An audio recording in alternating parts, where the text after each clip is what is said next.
আসসালামু আলাইকুম। আশা করি সবাই ভালো আছেন। আমি আল্লাহর অশেষ রহমতে ভালো আছি। তো আজকে আরেকটা নতুন ভিডিও নিয়ে আপনাদের মাঝে চলে আসলাম। আমি আগেই বলেছিলাম আমি কিছু হাতের কাজ জানি, সেটা আপনাদের সাথে শেয়ার করব। তো আজকে সেই হাতের কাজই নিয়ে চলে আসলাম। তো এই যে একটা বড় ধরনের কাঁথা দেখতে পাচ্ছেন, এটা আমি নিজে সেলাই করেছি অতি ফাস্ট, যখন আমার বড় মেয়ের 4 বছর চলে তখন। তো এই খাতাটা আমি করেছিলাম লালের মধ্যে হলুদ আর সাদা সুতো দিয়ে খাতা স্টিক করে করেছি।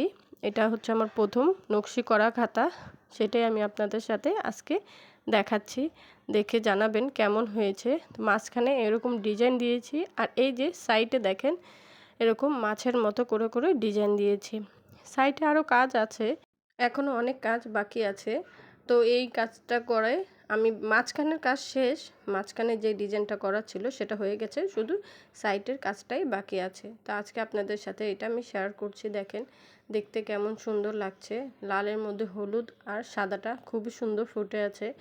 আমি সুন্দর করে এই ডিজাইনটা আর্ট করে তারপর এটা করেছি। এই যে লম্বা এরকম একটা ফুল দিয়ে পুরো খাতাটাতে সেলাই করা। আমি পুরোটা খুলে দেখাইনি, যদি আপনারা বলেন তাহলে আমি পুরোটা আরেকটা ভিডিওতে খুলে দেখাবো।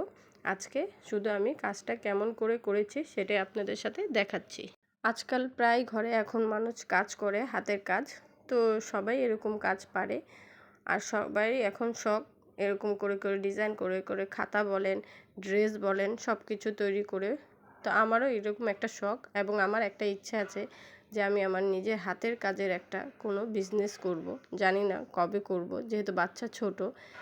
আশা করি বড় হলে অবশ্যই জীবনে কিছু একটা করার ইচ্ছা আছে, তখন আমি করতে পারি কি না সেটাই চিন্তার বিষয়।